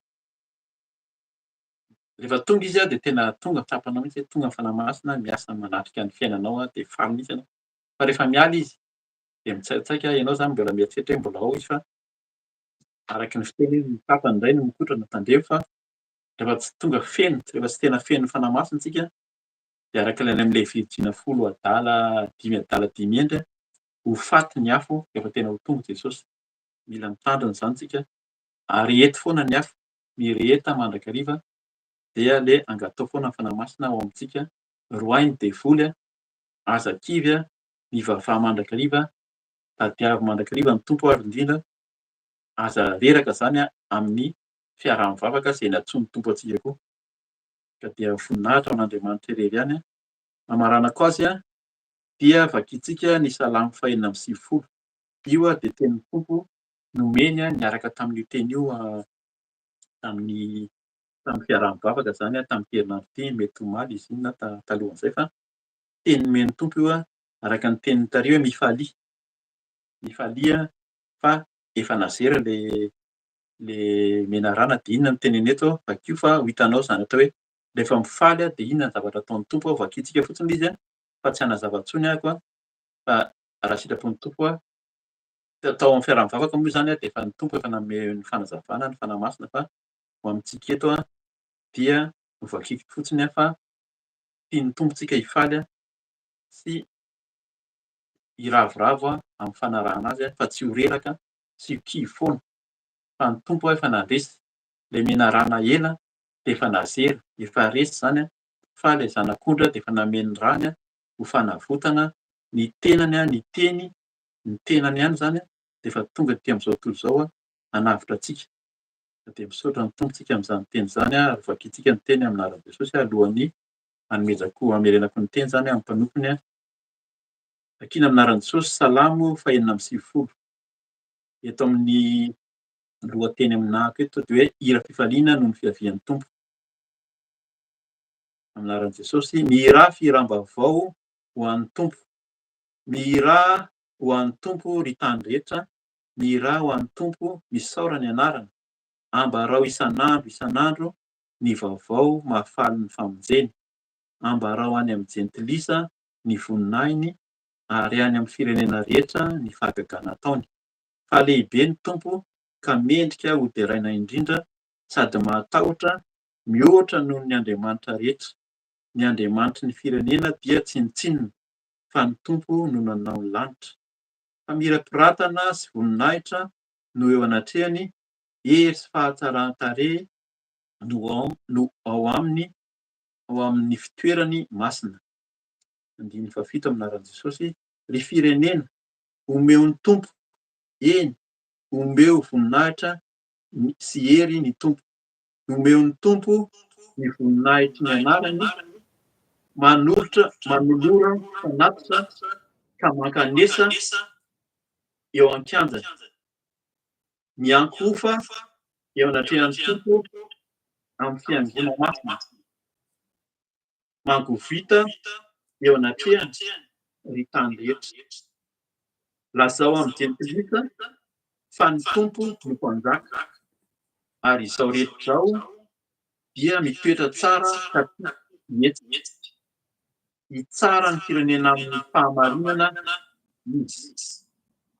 9:1 amin'ny anaran'i Jesosy, aoka hifaly ny lanitra ary ravoravo ny tany. Aoka hirondrona ny ranomasina sy izay rehetra ao aminy. Aoka hiravoravo ny saha sy izay rehetra eo aminy. Dia hiovy amin'izay ny hazo rehetra any an'ala. Eo anatrehan'ny tompo fa avy izy. Eny ary hitsara ny tany izy, hitsara izao tontolo izao araka ny rariny izy, ary ny firenena amin'ny fahamarinany. Aleluia. Amen. Amen, amen, amen. Saotran'i Jesosy tsika ny amin'ny teny izay nomeny antsika, nomeny fanahy masina antsika, fa tena mazava tsara ny tiany fanahy masina ampitaina amintsika anio. Io zany ten'Andriamanitra izay vakiany mpanompony teo dia manambara marina zany io salamo io fa ho avy zany ny tompo, avy tsara ny tany izy. Efa vonona ve isika tsiraray avy tompo? Efa vonona ve isika hiatrika ilay fitsaran'Andriamanitra? Izany hoe fitsarana, omaly io teny nomeny fanahy masina, omaly tamintsika ny vavaka. Izany hoe ilay fitsarana dia tsy maintsy ho hisy zany ny marina sy ny diso. Vonona ve isika tompoko? So sanatrika ho veriny amin'ny afo be, araka ny tenin'Andriamanitra izay voaraintsika teo izay noentin'ny mpanompony teo momba ny amin'ny ilay Satana ahazera aty ambonin'ny tany. Ary tena hijaly mafy izay ho tratra ny eto zany. Zava-doza izany. Misy versera hafa ihany koa izay nomeny tompo teo zany ilay teny hoe nitenen'ny mpanompony koa moa izy teo ary nitenen'ny fanahy masina ihany koa ao amin'ny Malakia 3:9-10. Sao dia misy andray noto mantsy ianareo. Eo vakiko amin'ny anaran'i Jesosy tompo. Ilay hoe dia ho hitanareo indray ny tsy fitovian'ny marina sy ny meloka, dia ny manompo an'Andriamanitra sy ny tsy manompo an'Andriamanitra.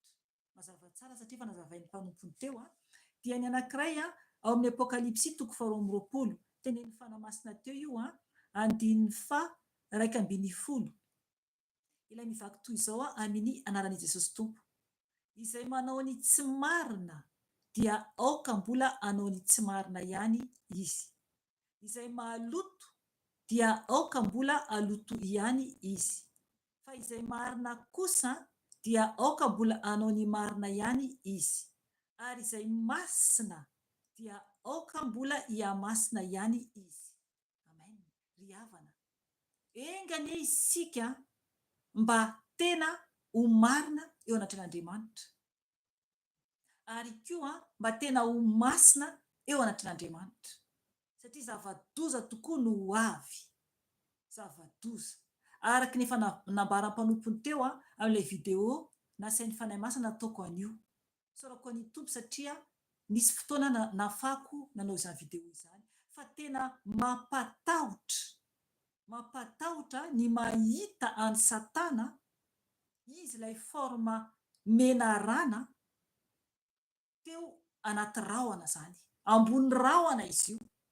naseho any fanahy masina tamiko izy ambony rahona, hitako zao mihitsy le rahona de izy miolakolana be eo ambon'le rahona zany, dia mainty gris hafa be zany lokony, ary tena hoe miolakolana be zany hoe lava be zany izy io ngambany ary fotraka tena hoe izy vatany manontolo zany no hita zany, de tena maizina tanteraka ny manodidina anazy ary izy ihany koa moa raha teo mainty sy gris be ny lokony.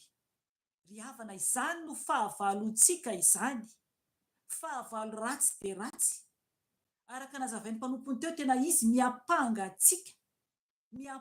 atsika andro amanalina, andro amanalina araka ny ten'Andriamanitra.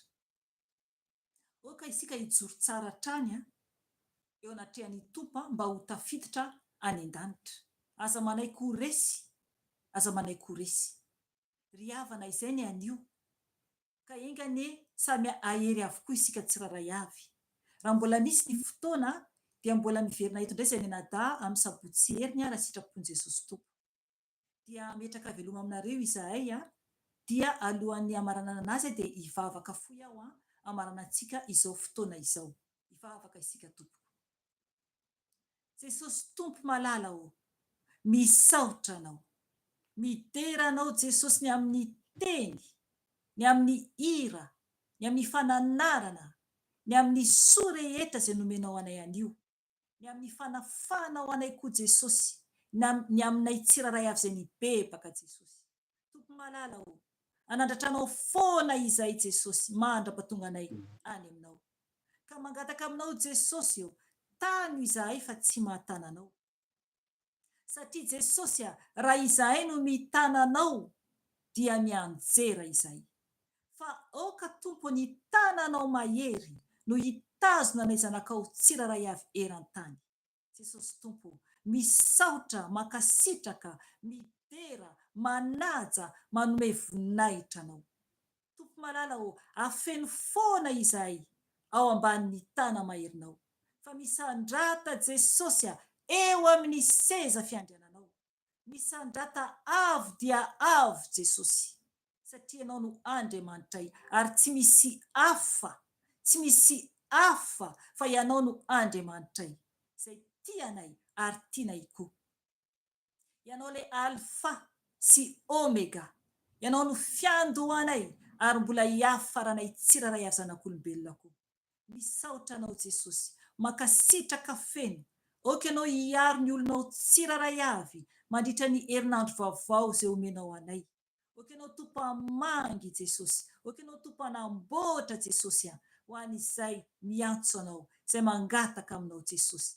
Misaotra tompo, voninahitra ho anao rery any hatramin'ny taloha indrindra sy ankehitriny ary ho mandrakizay doria. Amen. Izay ary tompoko fa mametraka veloma aminareo izahay dia sorantsika lehibe ny tompo dia amin'ny herin'ny toy izao indray fotoana raha mbola misy ny fotoana omeny tompo. Veloma tompoko. Amen. Amen.